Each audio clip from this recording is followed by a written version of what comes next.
The old house stood on a hill overlooking the town, a skeletal silhouette against the winter sky. It had been empty for years, a local legend whispered about in hushed tones. They said it was haunted, that something terrible had happened there, and that the house itself was cursed. I, of course, didn't believe in any of that. I was just a writer looking for a quiet place to work on my new novel.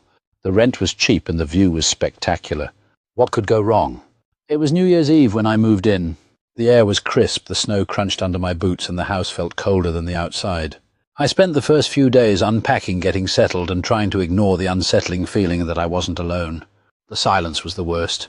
It was a heavy, oppressive silence, broken only by the creaks and groans of the old house settling. On the third day I started hearing things. Whispers mostly. Faint, unintelligible murmurs that seemed to come from the walls. I chalked it up to the wind, the old house, my imagination.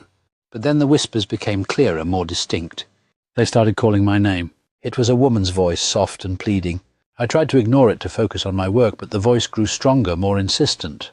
It was as if the house itself was trying to communicate with me. Then the missing person posters started appearing.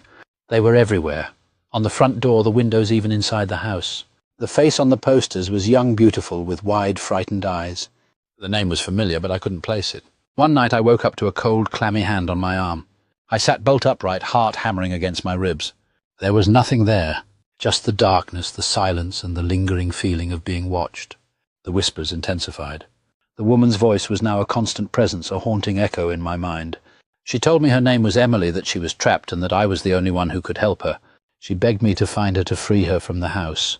I started researching the history of the house. I found old newspaper articles, police reports, and local legends. The story was always the same. Emily, a young woman, had disappeared on New Year's Eve years ago. No trace of her was ever found. The police had investigated, but the case went cold. The house was abandoned, left to rot, and the mystery of Emily's disappearance remained unsolved. I became obsessed with the case. I spent hours poring over the evidence, searching for clues, trying to understand what had happened to Emily. The house seemed to feed my obsession, drawing me deeper into its secrets. One night I found a hidden room behind a bookshelf in the library. Inside I found a diary. It was Emily's diary. The entries were filled with fear, paranoia, and a growing sense of dread. She wrote about strange occurrences, unsettling dreams, and a feeling of being watched.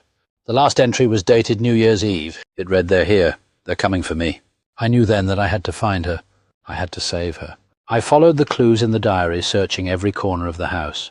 I found a hidden passage, a secret room, and finally a locked door in the basement. I knew this was it. This was where Emily was. I broke down the door. The room was dark, damp, and cold. In the center of the room I saw it, a large, ornate mirror. As I approached, the mirror began to shimmer. A figure emerged from the glass, a woman with long, dark hair and wide, frightened eyes. It was Emily.